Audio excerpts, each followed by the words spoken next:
Where is John? Oh, there he is. Hey, John Duvall. Did you say hi to your pal, Steven?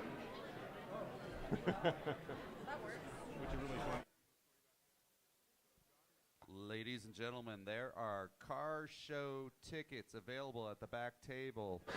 Come see Jeannie Zeta and Roger and get your tickets. You have no choice. You need to get tickets. Oh, you can wait to get tickets, but just go get the tickets. Right. Jeannie's going over there right now. Get your tickets from her.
Fellow Rotarians and guests, welcome downtown to the Tucson Convention Center. Before we get started, I'd like to ask for a moment of silence, if we might. This is the 76th day since Ukraine was invaded by Russia, attempting to destroy their country. And again, with the help of the free world, they will not be successful. Let's take a moment of silence to recognize those brave Ukrainians who have lost their lives fighting for democracy.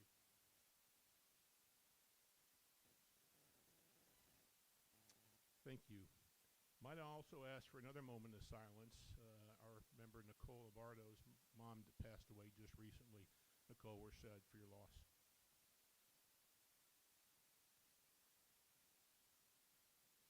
Thank you. Now for the pledge and the song. So we're going to ask Sean Hoffman to come up. Sean joined our club in September of 2020, the year that Jen was our president. He's a family member. Yes, he's married to our past president, Jen. And he owns Southern Arizona Ice and Water. He's a proud NAU grad. And after the pledge, he's going to do the pledge, and he's going to do the singing of the God Bless America, accompanied by Chris on, appropriately, Jen the piano.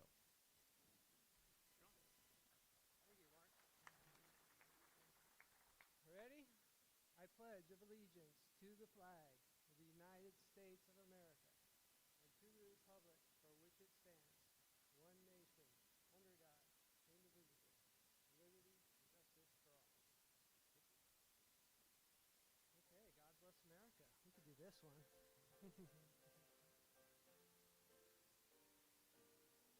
God bless America.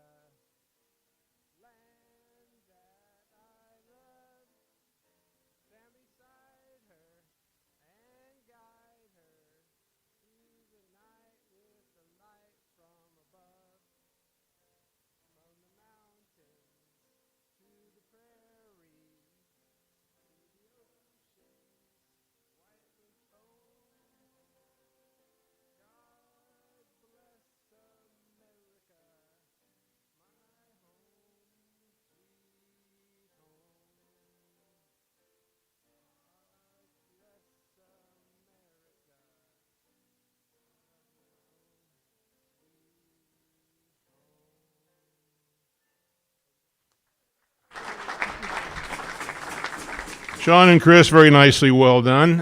Inspiration, time to ask Mitch Piesick to come up. Mitch joined our club in March of 21. Classification Business Services, Business Consulting. He owns the Piesick Consulting Group, and he's a proud graduate of the University of Illinois. Mitch.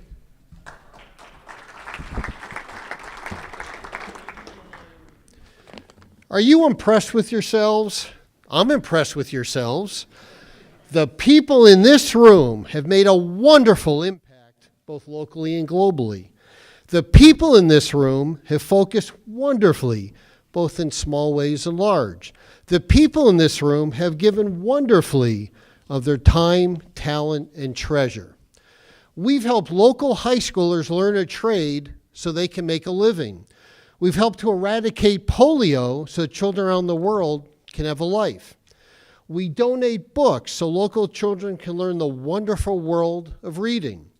We invite children around the globe to live with us through the Rotary Youth Exchange so they can learn the wonderful world of Tucson. Considering all that the people in this room have accomplished, we can and should be proud of and impressed with ourselves. We are walking through high cotton. We are rolling in clover. We are laying in a bed of roses. We are resting on our laurels.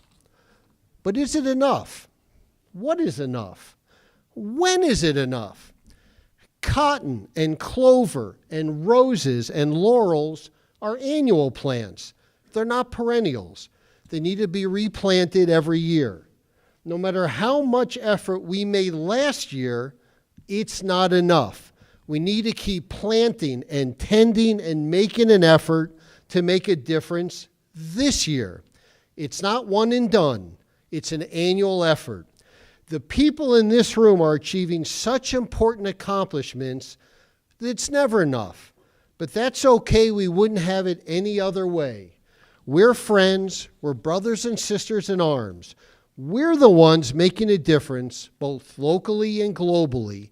Together, we have and will continue to make a difference every year because that's what we're made of, because that's how we roll, because that's who we are. Impressive. Thanks, Mitch. Please be seated and enjoy your lunch and a little fellowship. We'll be back in about 15 minutes with our program.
Talk in a bit. Okay.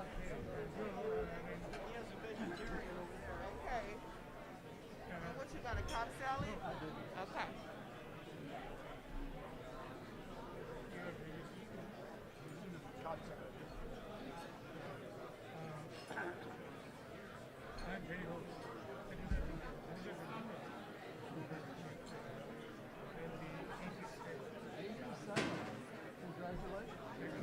70. Just 10 years. 10 years apart. What date was your birthday? Huh? What date was your birthday? But that's like, it's a long story because of the politics.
I knew that was a very, very, very quick 15 minutes, but we've got a jam-packed program, and Chris Dodge needs some extra time to be introducing our visiting guests and Rotarians. In case you didn't know, Chris joined our club in February of 20. Our pal Bob Logan brought him in. Entertainment music is his classification. He owns Chris Dodge Entertainment. Proud graduate of the University of Arizona. And did you guys see all the postings that the Joe Vert Steel Drum Band did for their guy? That was really cool. If you didn't see that, it's all on Facebook with them recognizing somebody that's been there helping that program for 20 plus years. Chris. Thanks, President Mark. It's very kind. All right, so please stand so we can say hello and recognize you when I call your name. So, visiting here from the Catalina Club, please say hello to Tom Robertson. Where are you at, Tom? Hi, Tom. Welcome. And guest of Produp Duda, say hello to Neha. And guest of Mark Irvin, say hello to Stephen Paul. Hi, Stephen. Welcome. And guest of Steve Pickering, say hello to Isaac Savard. Hi, Isaac. And guest of Margaret Higgins, say hello to Leroy Godfrey. Hey, Leroy. And guest of Tom Ilitharp, say hello to Carolyn Monjoy. Hi, Carolyn. And then prospective member, guest of Mark Irvin, say hello to Michael Goyman. Hi, Michael. Hi, Michael. There you are, right back there. And President Mark, I believe that's all I have. That's it. Yeah. So thank you guys. Thanks to all the visitors for being here. Thank you, Chris. It's always great when Chris speaks. I don't have to pull the mic up, don't have to pull it down. It just seems to fit. Thank you for that. So as you know, we normally do a video introduction. We're not going to do one today. My goof up, but that's okay. I actually enjoy introducing my pal Scott. And I know I get a lot of grief from Bruce for calling everybody pal, but as I will tell you, Scott will confess that we are actually pals. So I met Scott about 15 years ago. Although I can tell you I didn't really have a chance to work with him until I got on the Rio Nuevo board. So I started about 12 years ago, and I've had a chance to work with him and his amazing investor team. So if you didn't know, Scott's the principal owner of Tucson Urban LLC and a number of related entities. He's a very well-established developer. He's done close to 400 homes in the San Francisco area before he made a hop over to Tucson and started doing stuff in '94. He's developed hundreds of homes and sold lots here, what have you. But I think what's cool about Scott is his efforts downtown. Here he is, not even from our community, and it takes somebody to come in and look at what's going on and to find some opportunities. He has been just off the charts with what he's done downtown, with a lot of his efforts being around Congress and Fifth in that area. Some notable things are 1 North 5th Apartments, the Hub Restaurant, the Hub Ice Cream, Spark Root, Diablo Burger, and obviously the AC Marriott Hotel. So stay tuned. You're going to hear about Corbett House, and hopefully it's soon, the Moxie. You'd think Scott's a native, but he's not. He lives in Belvedere, California with his wife, Jane, 2 daughters and 2 sons. He is an active participant in a group called Night Train Swimmers, a nonprofit that he helped start. They raise money for local charities, including Semper Fi, the Navy SEAL Foundation, and Lighthouse. In Scott's spare time, he likes swimming with great white sharks off the coast of between California and Alcatraz. He's absolutely nuts. And if you don't know, you can't go anywhere without Scott without him wanting to take a picture of something, especially if you're in a downtown urban environment. Without further ado, my pal, Scott Stiteller.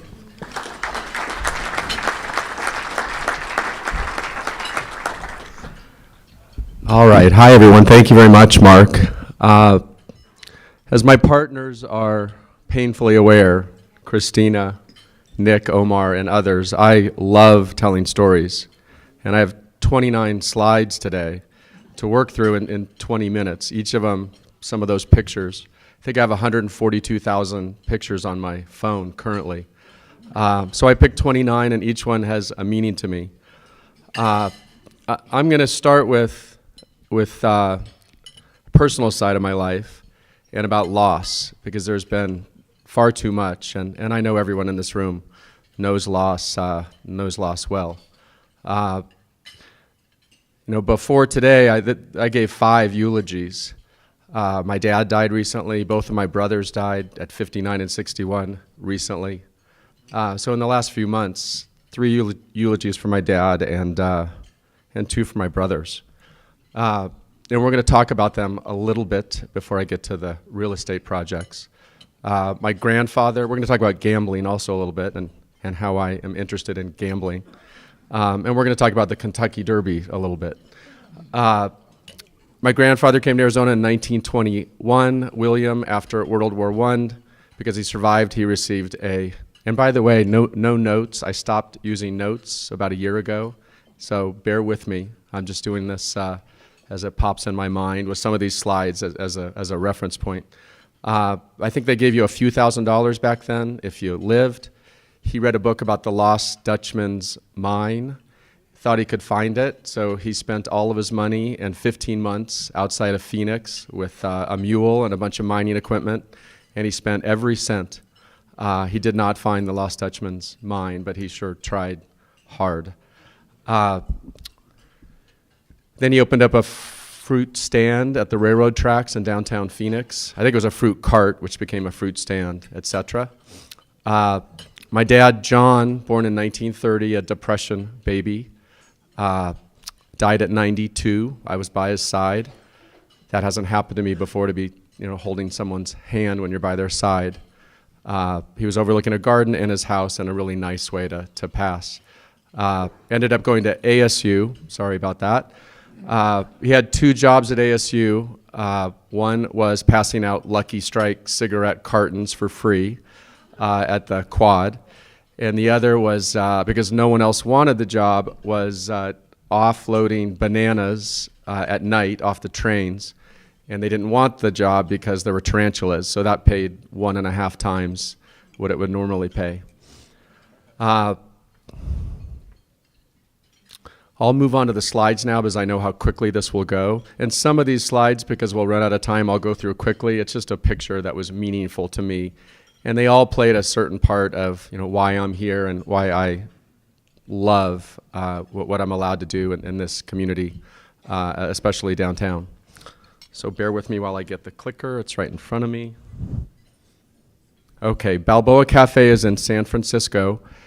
When I was, I grew up in Arizona. I ended up going to college at Santa Clara, and I would take the train up with my friend Phil Bodum, my roommate, fraternity brother, and we'd take the train up to San Francisco and then get in a taxi with a few friends, and we would go to an intersection, Greenwich and Fillmore in San Francisco.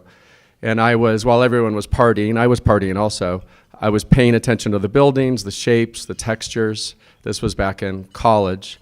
I didn't have a phone back then to take pictures, but I remembered them. And I've gone back to that building on the screen ever since. I go there about once a month. They have paper on the table, old school style. I always have a pen, and I have probably figured out 25% of the different challenges and opportunities in this town in that restaurant on the paper. And I've kept both of them. If you saw my office, it's just piled with all those memories. And I told my childhood best friend, Scott Cross, here 20 years ago, when I learned that 3 of the blocks at the intersection were owned by the Getty family.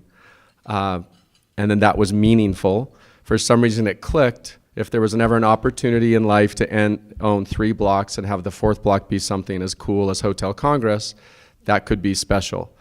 And I took notes for years and years. And then in 2003, I had an opportunity to start at 5th and Congress across from Hotel Congress.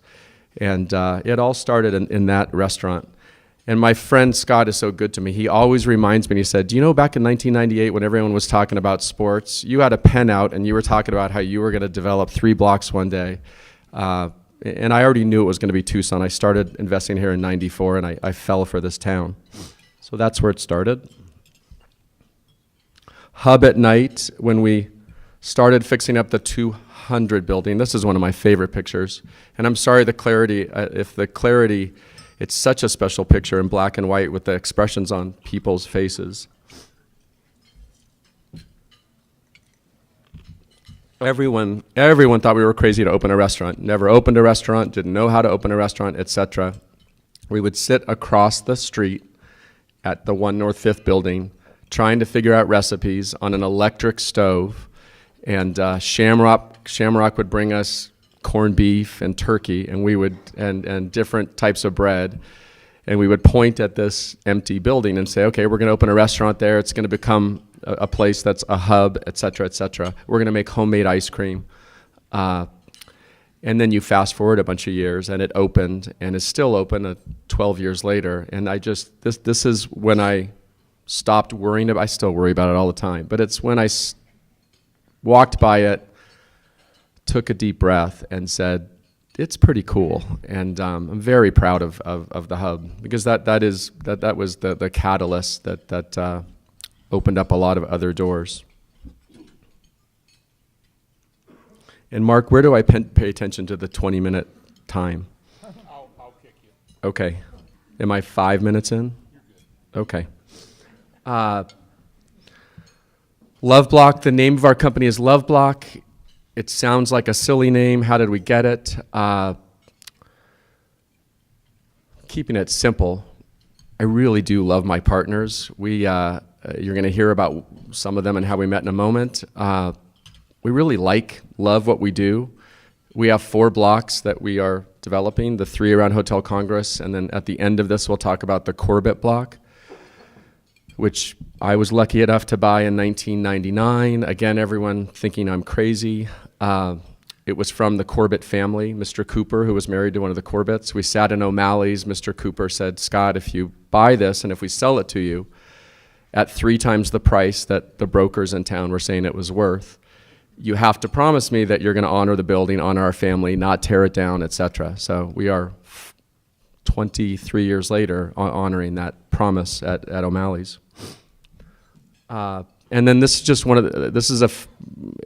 why I like taking pictures in urban settings, and it may not show up in the picture. There's so many textures and stories in this picture. I don't have an affinity to the number 37. It's 44 at the craps table. There's 2 different light fixtures that are different. There's so many different materials all in one spot. This was in the East Village in New York. Really like that picture. Thanks for letting me share these stories with you. Miguel. So Miguel Fuentevilla, one of the nicest people that I know, Force Architecture. And I called Miguel last night to ask if it was okay that I shared this story with all of you today. It's a personal story about him. And this is us in Barcelona. Before we were going to build the AC hotel, no one had heard of the AC. There were none in the United States. And Marriott, and we had never built a hotel, so Marriott invited myself and one other person. I chose Miguel to go 5 days with other very influential real estate developers who to this day were still questioning, why were those guys on the bus with us in Spain for 5 days? Because we had done nothing in the hotel space. But we hit it off with Marriott, one person in particular, Scott McAllister, who I used to talk to. I just bugged him all the time, calling him and learning. And he called one day and said, hey, we're going to launch this thing called AC. It's in Spain right now. We're going to bring it to North America. It's going to be impossible for me to get it in Tucson because it has to go to New York and Miami and places like that first. But maybe we can do it. And they brought in one of the decision makers on the board at Marriott for select service hotels, 15 different brands, Ty Truman. And we had lunch at the hub. And at the end of it, he said, I'm going to support you for an AC. We were the second one approved in North America, maybe the first one. And Miguel, back to Los. His wife, Sonia, so they're partners. And they're so in love. They met in college. And Ella and Sienna, their daughters. And Miguel's a very private person, and he keeps his emotions inside. And he's the reason I met the partners that I have, that I just talked about how much I enjoy them.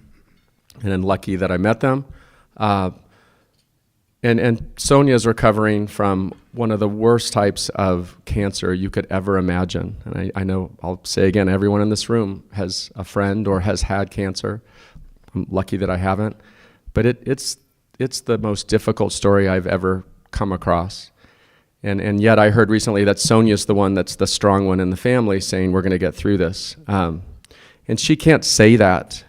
She has to write it now, or on an iPad or a sign language. And it's terribly sad. And Miguel is hurting, and he still has to go to work every day and manage his company. So think about Miguel. Give him a hug if you know him. Write him a note, and say a prayer. He's an exceptional human being, and so is his wife Sonia, and a strong woman.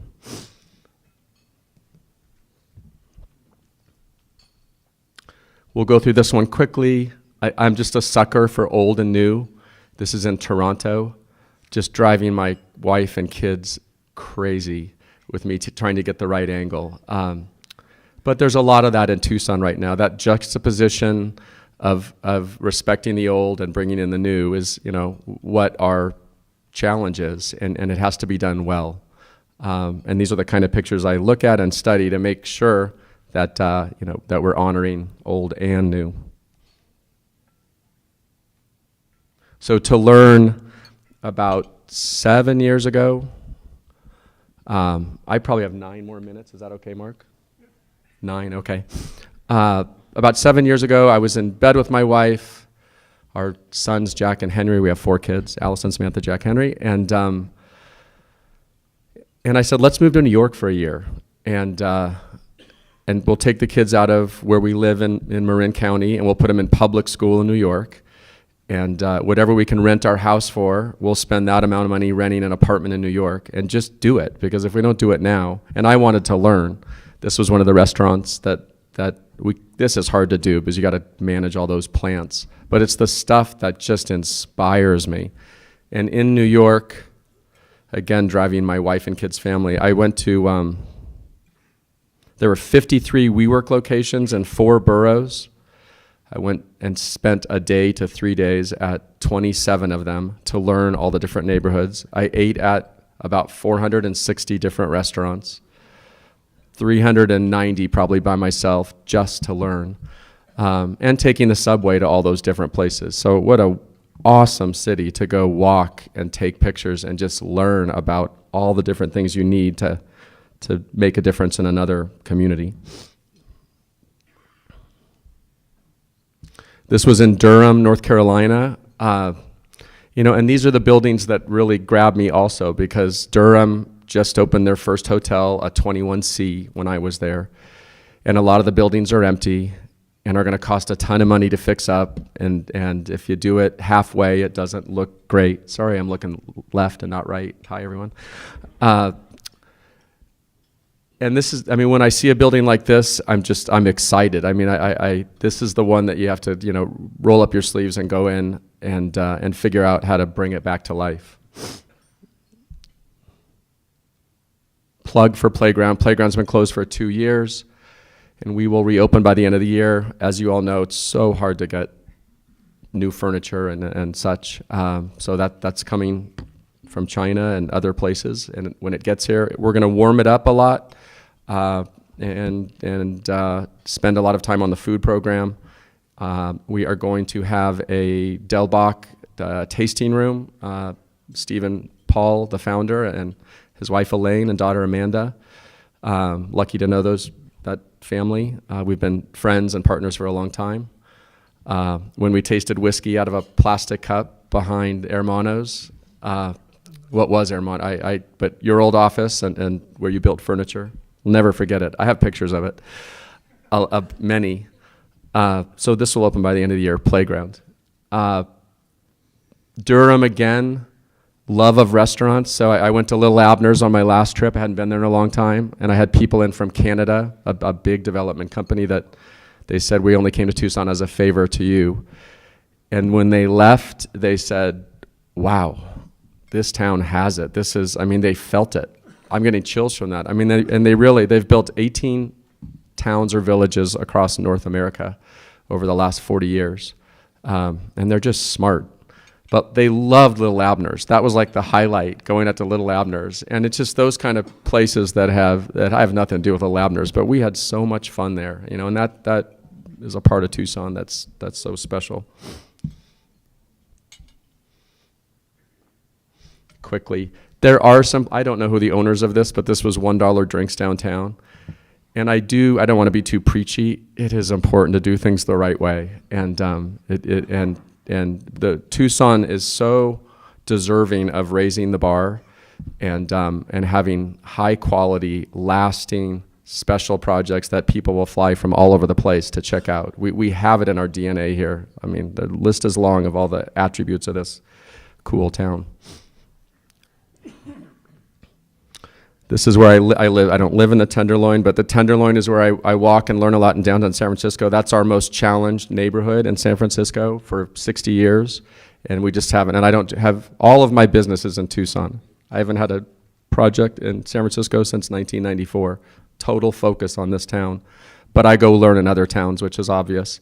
And this is one, they just can't figure out the calculus of how to bring the Tenderloin back to life. It's really sad to walk around, but they'll get there. San Francisco's an awesome city, and they'll figure it out.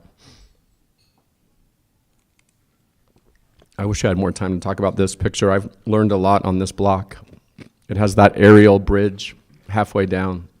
Super cool to build around. My son's upset at me because I wouldn't stop taking pictures. This is Old Town San Diego. They're making tortillas on the street. I love those tiles. They're older than that now, 11 and 14. But they're happy young men, and that picture makes me feel good. And it's local, right?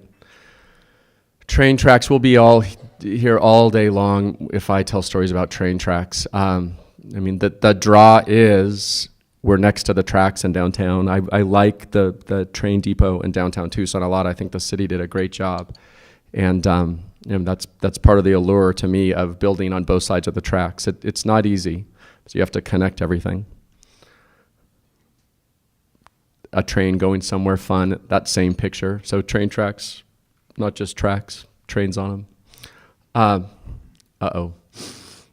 Okay, so my dad's favorite place in life was the Kentucky Derby. He asked me 20 years ago, 25 years ago, why do you gamble all the time? And horses, sports. I mean, I bet with Christina last night on the Suns, and they needed to cover 7, and they won by 30.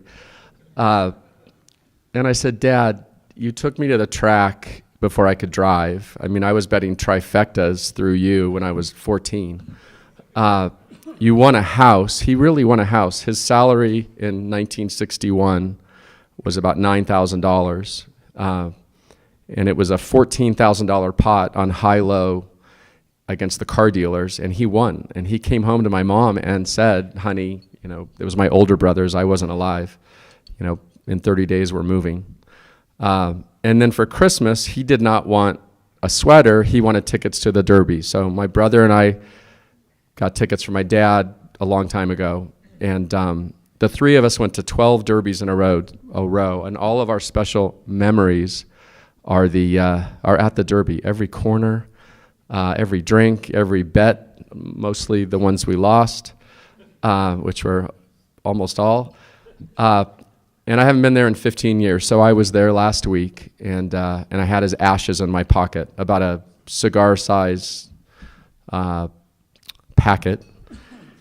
And I got there early in the morning before the first race with some friends, and he loved Chardonnay. And there was a Chardonnay, a trailer passing out free Chardonnay, La Crema, and there was grass, and the weather wasn't good. It was really windy, not ideal to scatter your father's ashes. Overcast, cold, and honest to God, we scattered his ashes. I talked for a little bit, and then the sun came out. I have a picture of that too, right around the edge of the cloud.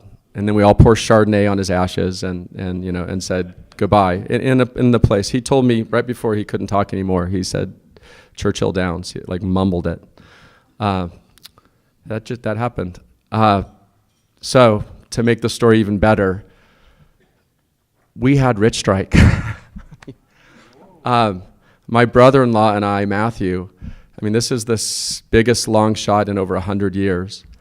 The second biggest long shot ever, over 80-1, in a trifecta, which I learned how to do when I was young.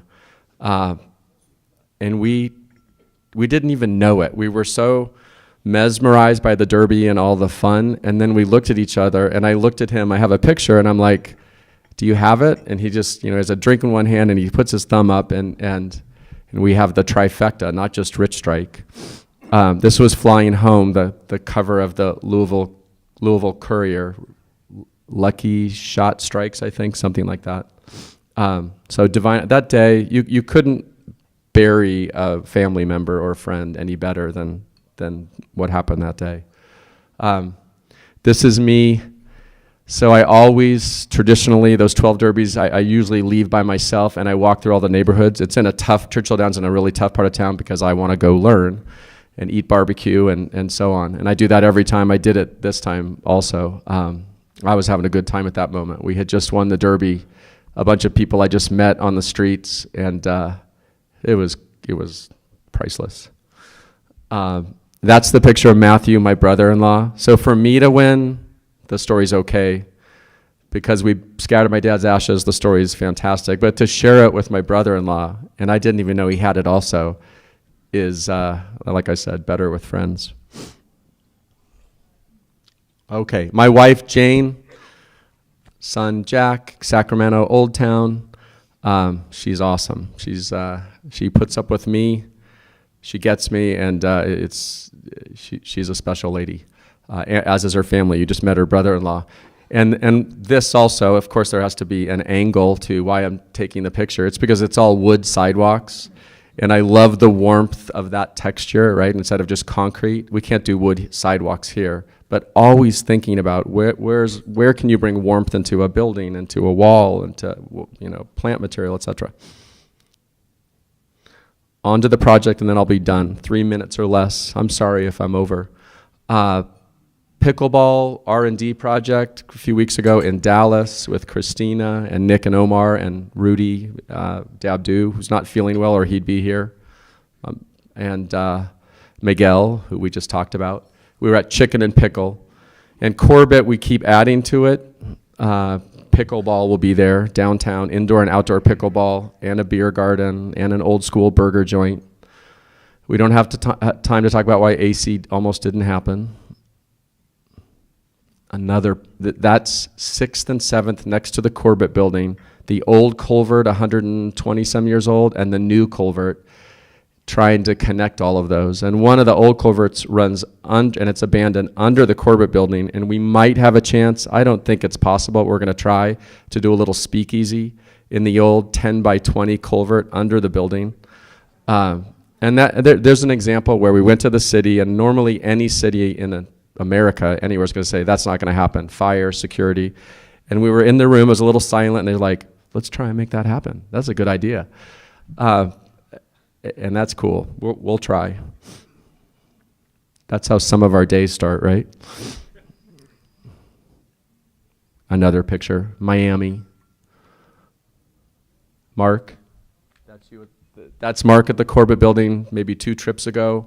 I don't think he was aware of what we were doing there with Christina and Rudy. And that was a great hour just to walk around with you, and you said a lot of nice things. Thank you. I've already talked about how the city is great to us. They really are. They trust us, and this community has been really good to me. And Rotary, thank you. It's an honor to be in front of all of you and share these stories. Oh, I wish we had time for this one another time. That's Christina and Derek, who had Good Oak, did such a good job on Good Oak and Diablo Burger. Corbett building, and I didn't leave enough time for the building. There's the Corbett building rendered. It'll look like that in 90 days, from a lot of homeless people and break-ins and other stories to something like that. Pickleball inside the Corbett building. If you haven't played, play. It's so much fun. There's the Corbett building upper left, the pickleball courts, a 10,000 square foot beer garden, a drive-up burger joint. That's the entry where you drive up to the burger joint, not drive through, drive up. You can tell we like old school. And now I'm done. Even though I wake up in the morning, I get to see pictures of like this of what we've done already. The AC Hotel, the instant thought is, what do we have to do next, and how do we get there? And I can't do it with all of you. I mean that. Thank you for letting me go over. And if there are time for questions, I'm happy to answer any. Thank you. Thank you. I'm somewhat clumsy, but I have some natural athletic prowess. But I've never played pickleball. Do I stand a chance against you? I've played 3 times. Okay. The cool thing about that picture, we had 7 people with us in Dallas, Yeah. and no one had played. I had played once, 3. We played 2 days there, and all of us were playing together the whole time, and it was competitive. Honest, we were all like, "That was a great shot." No, that was a great shot. So yeah, it's a fun game. I'm ready to do it. Okay. And I'll play with you, and we'll put money on it. Okay, you're on. Because I feel like that would work with you as well. Mitch Pizik has a question for you. Thanks for your time. What happened with the AC? AC, the same thing that's happening at Corbett. When you develop in an urban setting, I mean, the same thing that's happening on Van Ness. Van Ness, where I live in San Francisco, was supposed to be finished, the improvements, 4 years ago. It was a 4-year project, 6-year project. It took 10 or something like that.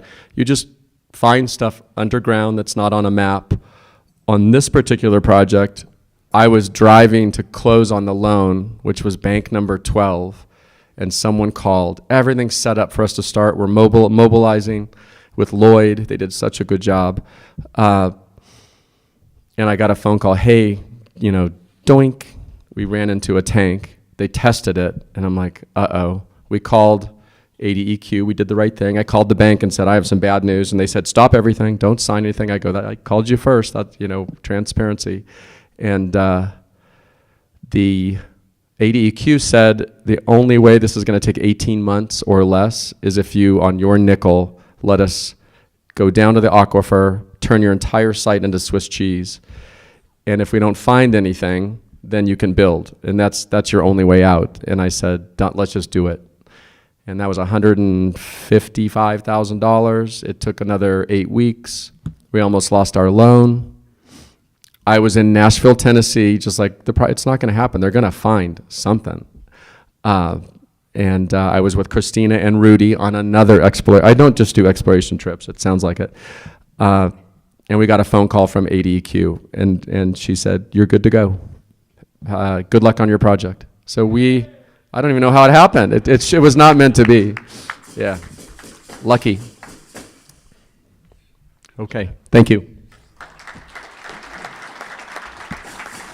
So being on point with that hotel with Scott, I can tell you that was a very challenging project. I remember when we found the opium bottle and the block. Remember the block that was found on that site? And that was the only environmental thing that we found.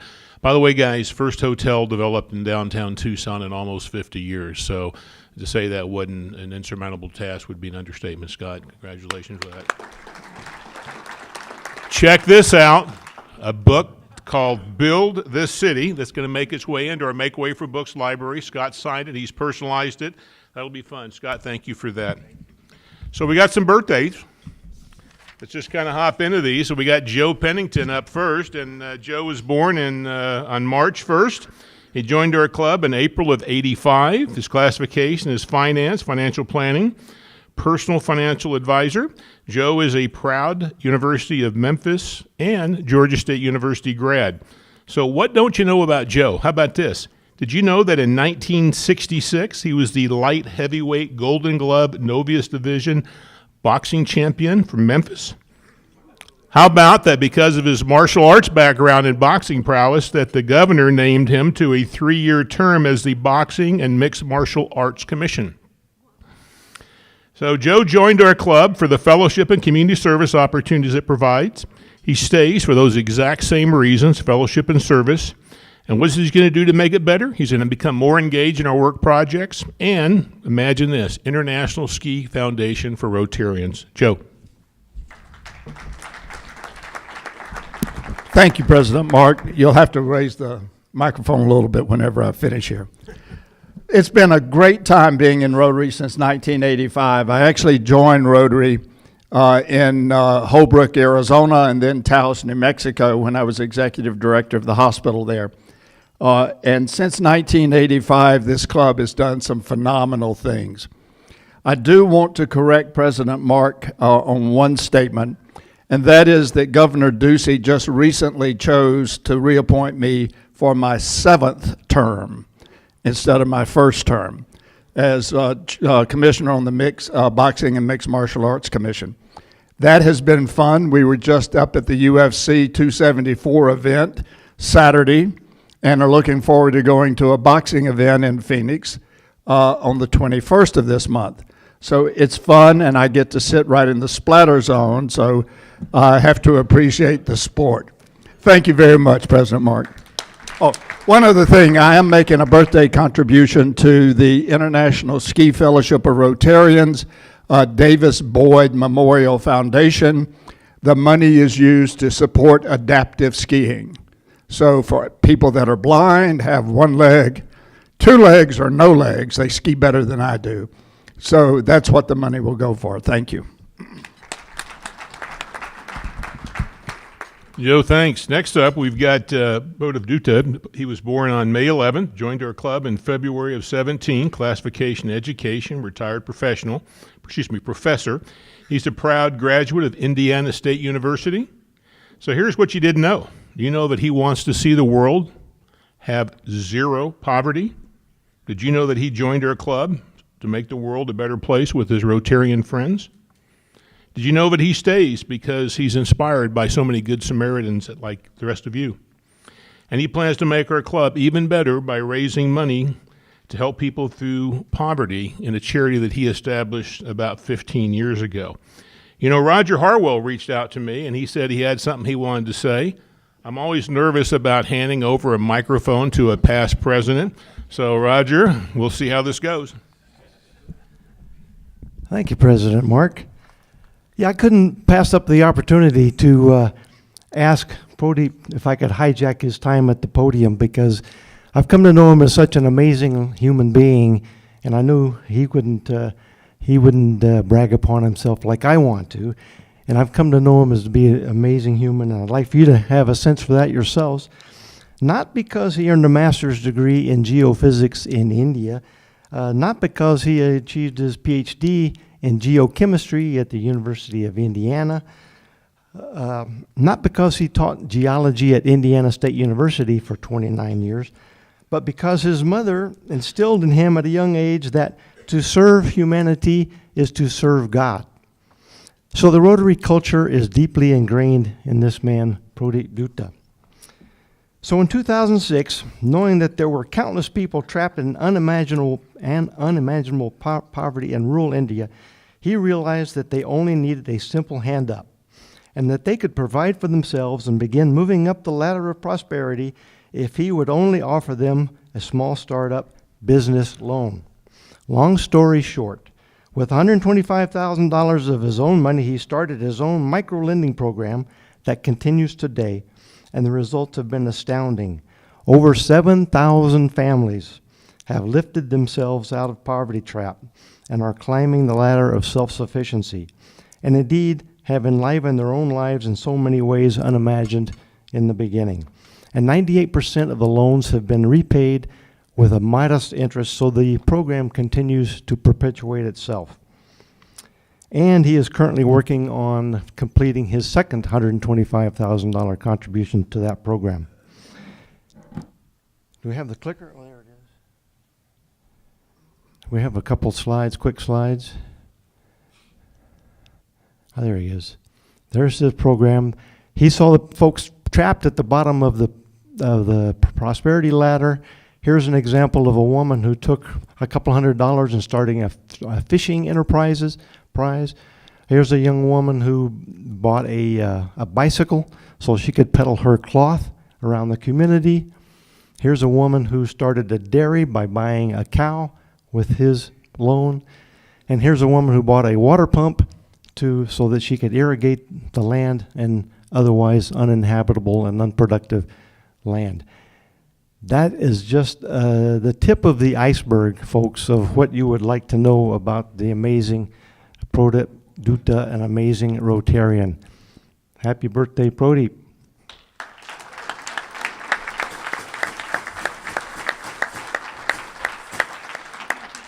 That is pretty cool. Roger, you can speak for me anytime. So, Chuck, did you get anything with a cake on it with a candle? You got that? Okay, so you're probably wondering why Chuck, when it's his birthday, is sitting down there, and it's because of our pal Steven. And Chuck is kind of one of the troublemakers with the new whiskey club. So it's also his birthday. So what don't you know about Chuck? Well, he was born on May 16th, joined our club in December of '04, classification retail, recycled office supplies. I was at his office this morning picking up my cartridges. I haven't paid for them yet. Anyway, he owns Cartridge World, proud graduate of the University of Oregon, also Thunderbird, and he was our club's 98th president from 2018 to 19. So what don't you know about Chuck? Check this out. He lived in Evanston, Illinois. What's in Evanston? A little Rotary thing going on up there? Anyway, Chuck drove by the Rotary office for 14 years while he and Kathy were up there. By the way, all three of their kids were born up there. And he never thought about joining Rotary, and I think it's given him an understanding of what it's like to try to join Rotary as a young dad.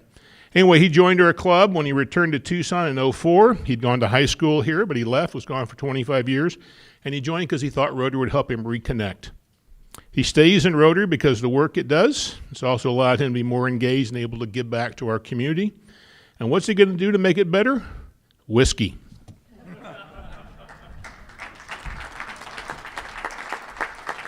Thank you, President Mark. Appreciate it.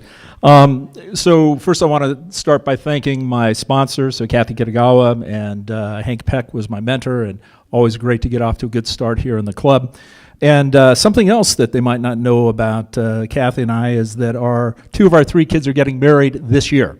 So we've got a wedding coming up in December. Our oldest, Kristen's, getting married, and then in October, a few months before that, our son Bennett is getting married to Courtney as well. So we're excited this year coming up. When I stopped to think for a second about what I'd like to say, I was reflecting on things, and there's that idea that our lives are driven by habits, right? What are the habits that we have, both good and bad, that kind of affect us and help guide us? And in that, I was thinking, well, what are some of those virtuous habits that I have? And it came to me that Rotary is one of those things. Rotary is one of those things that, as I start into the week, I think about Rotary, I think about the meeting coming up. I'm here at the meeting, and I love being with this group of people. We talk about having a remarkable Rotary Club. I've always said it's because we have remarkable members in this club. And so I think about that while I'm here on Wednesday, and then I look back later on in the week and see what we've done and think about the speakers we've had. And Scott, your comments today will be with me as go on in the week as well, because it was a very personal, real presentation. And so those things stick with me. And I think that's what we do here in Rotary as a whole. So thank you all. I'm honored to be a member of this club. I'm thrilled to have you all here as people who I get to associate with, and thank you for having me as a member. And I've got a check for Mark, and I didn't tell him it's probably $5 with the weddings coming up. I'm not sure. It's for Rotary International for my continuing Paul Harris, and I'd like to direct that to Polio Plus, and I'd like to support Charlotte Harris with that for the indoor ride that she does. Charlotte is one of my favorite presidents of the club that we've had here, and she got me engaged in this club, and thank you, Charlotte. Thank you all very much. By the way, Charlotte, he says that to all the presidents. I'm just saying I've heard it a couple times. Joking, of course. So this is like one of those really fun parts, introduction of a new member. Here to introduce him, please welcome Dave Gallagher. Dave joined our club in March of '90, classification, real estate, industrial leasing, Tucson Industrial Realty. He's a proud U of A grad. He's our club's 93rd president during 2013 and 14. He's going to introduce Thomas Robertson, who decided he wasn't going to hang with his dad at his club and instead was going to join our club. Dave.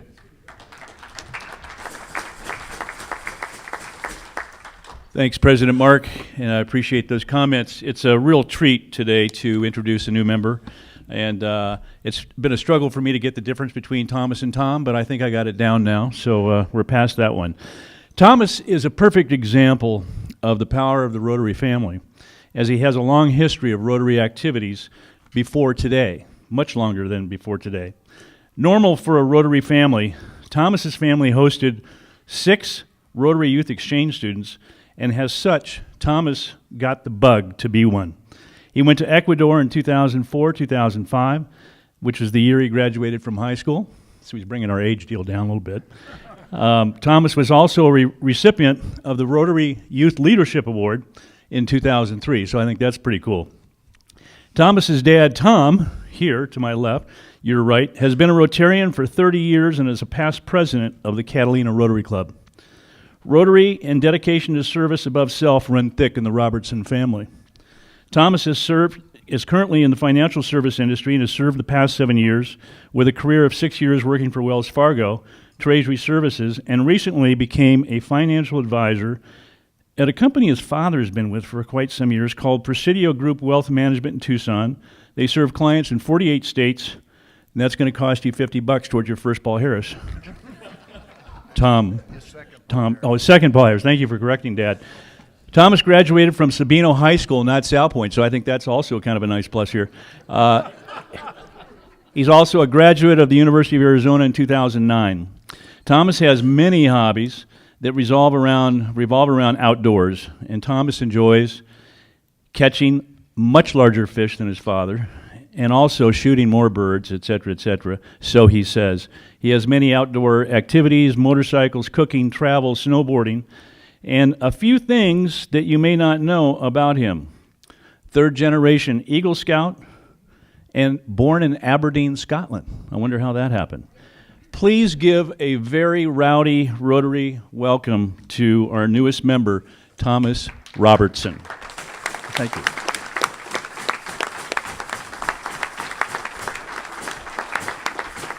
I've been up here many times, not in front of this club, but it's great to be with you all. We're looking forward to doing great things, getting involved with Youth Exchange, obviously. If you have questions about our new incoming student, please talk to me.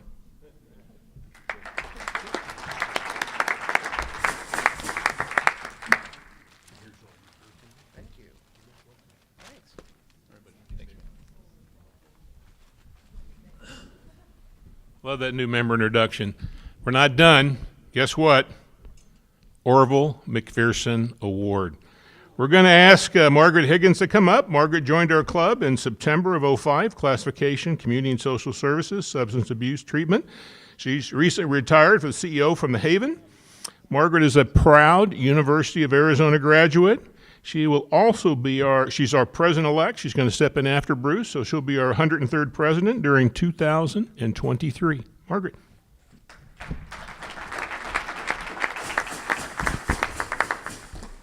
My aunt lived in Aberdeen. I've been there quite a few times.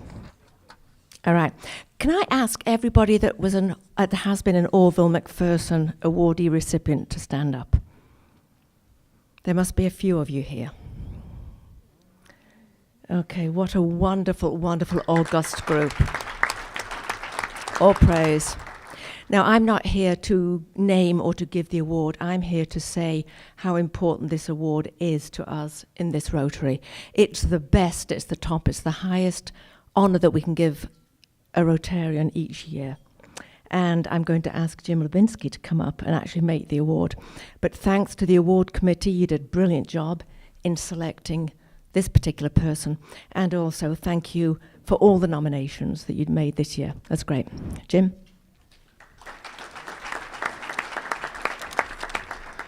Thank you, Margaret.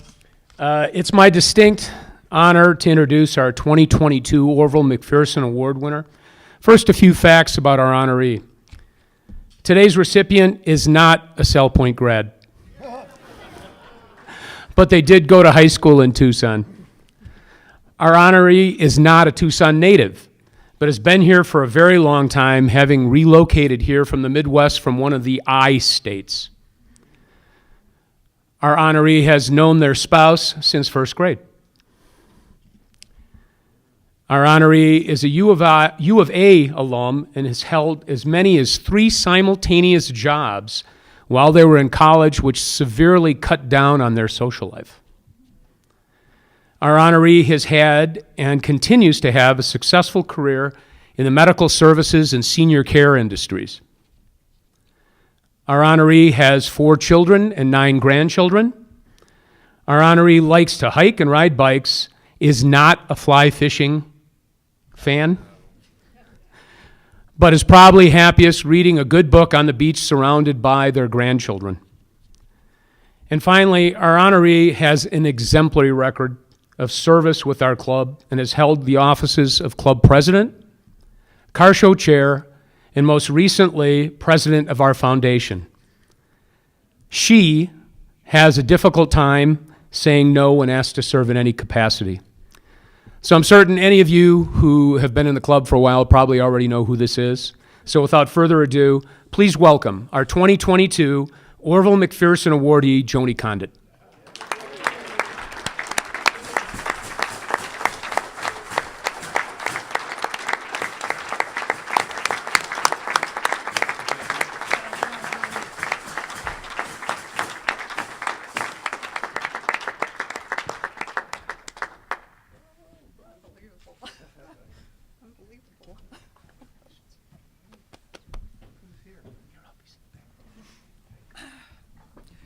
Well, I guess somebody knows how to surprise me.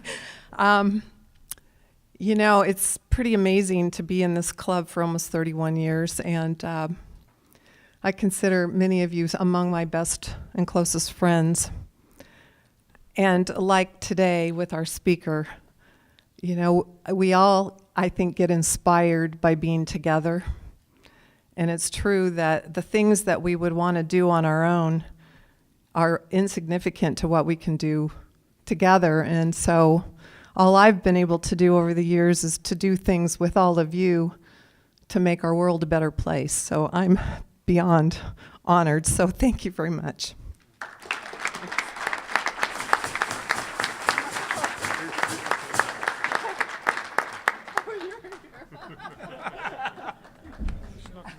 I do want to say, I've known this man since first grade, so he's a pretty great guy.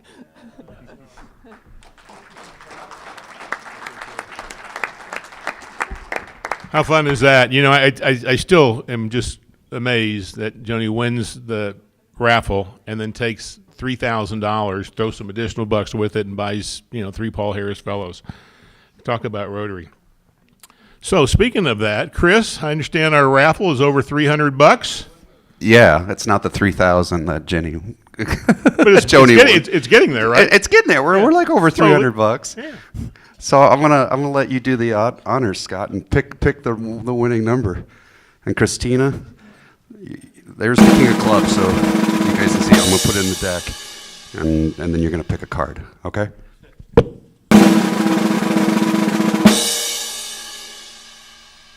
Pick the King of Clubs and they win the big pot. So, pressure's on. Take whatever one you want. I don't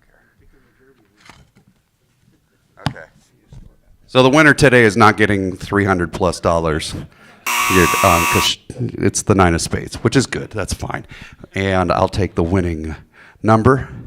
You have like $42 though. That's in my pocket for you. So look at your ticket number. It is 583542. Who's our winner? Oh, I told you would win today. There you go. All right, we have a winner. Thank you. Yeah, thank you. Thanks, Scott. Okay, so let's pop up the fly fishing deal there. As you can see, we've got a lot of people that have made the fly fishing wall of fame. Scott, if you catch one of those gray sharks, just feel free to send it over. So you're probably wondering, I just want you to know there's only 3 more chances left to do this. Actually, it may not even be that many. So let's go ahead and go to the next one and kind of see who we're going to recognize today. Check it out. Mr. Pickering's son, Chase, hanging out with Dad in Alaska. He's got a mixed bag of silvers, and looks like there's a king in there and what have you. All of those fish were eaten. None of those are catch and release. And that money is going to go into the presidential discretionary account. It's north of $7,000, with most of that going to our deck hockey multi-rink project at the Boys and Girls Club. Steve and Chase, thanks for playing. Next up, I just want to remind everybody that our change of administration, get rid of Irvin event, is on June 18th at the MO Club. That is going to be a deal that's probably going to be around $75. Show of hands on who thinks they're going to be making that. Thank you. Does that price point give anybody a little sticker shock? Last year it was about $55, $60, but it's a private club, MO. I've heard a lot. We just had a deal there. It was great. Any concerns? Vicki, thank you for your effort, and Nicole, yours as well. Okay, registration. So we've had a big discussion about registration. It's really helped us keep our budget in line. It's probably been one of the things I've heard the most complaints about, trying to figure out how to balance the budget and keep that thing in place. So after next week, you no longer have to call in and reserve a seat. We're going to try it for about a month and a half. If it doesn't work, President Bruce Jacobs can change it back. But for now, we're going to do that. It does not mean, however, that you can just bring a guest. If you've got a guest and you're going to be coming, you need to make sure that you register that guest. Also, just for point of just help, if you know you're going to be out of town for a while or you're not going to be attending a meeting, just let Dorena know that so we can plan accordingly. We've got to set aside a couple of extra meals. It's a very tough balancing act. If Dorena had her druthers, we would keep on the current system. I understand that, but I also been here a lot of messages from members, so not next meeting, but after that we'll go back to show up, please. Home hospitality. I just want to say thanks to all the people that attended. I think we had 142 participants, 88 members attending at least one of the 8 dinners. So Curtis and Sasha Dawson, Wayne and Kay Myers, Gary and Olson and Tamara Wilson, Nina Trasoff, Marcy and Tom Mueller, Faye Morris and Eric Smith, Doug and Liz Lowell, and Waukee and Mark Wabinski. Hands for all those folks. Where's Dave Gallagher? Dave, you want to do a quick announcement on your amazing project that you guys did at the Triangle? Sure, you bet. Thanks, President Mark, again. I just want to thank everybody that attended the Triangle Y Ranch project. If you were there, could you stand up, just real brief? We had a really great turnout. This is not representative of how few we had. We had a lot more than that who might not be here today, but we accomplished, once again, a tremendous amount of work. We had probably close to 50 people. It's not a record breaker yet, but it's close to it. And we had teamed up with the volunteer folks from TEP, which is orchestrated through our past member Alan Bazomi's daughter. So that was a great connection for us. They showed up with about 18 people. So it was really a fun deal. We accomplished a lot, and they are very, very thankful because they can't do it all on their own. Thanks. Dave, thanks for your leadership on that. Dave, you've been doing that for as long as I've known you. 12, I think? Yeah. Well, not quite as long as I've known you, but a long time. So in closing, I just want to thank everybody for joining us today, whether you're a guest or you're a member. Thanks for joining us. If you joined us virtually, next time show up in person. If you'd like more information about the most dynamic club in Tucson, just touch base with anybody that's wearing a badge.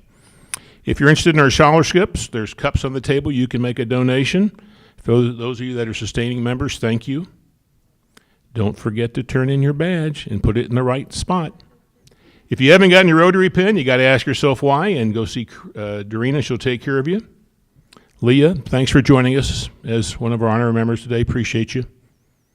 Joe, Bodith, and Chuck, happy birthday to the three of you. Thomas, thanks for picking a really cool club. Joni, congratulations on, a well-deserved award. You continue to make us all proud.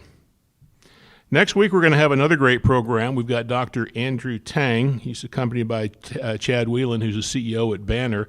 They're going to be talking to us about emergency care, our wonderful trauma center here in Tucson. And so now for our toast.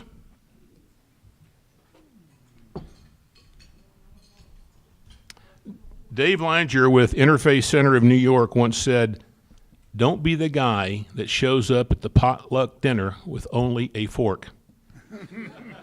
Here's to folks like Scott and his team who have the vision, energy, and tenacity to set a table so that we can all enjoy.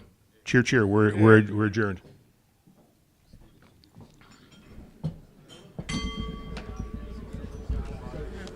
Thanks, Mark. Well, thank you. Congratulations. Congratulations. And you know what? Thank you for all you do. Thank you for all you do. That is cool. It comes from Oh, it's obvious.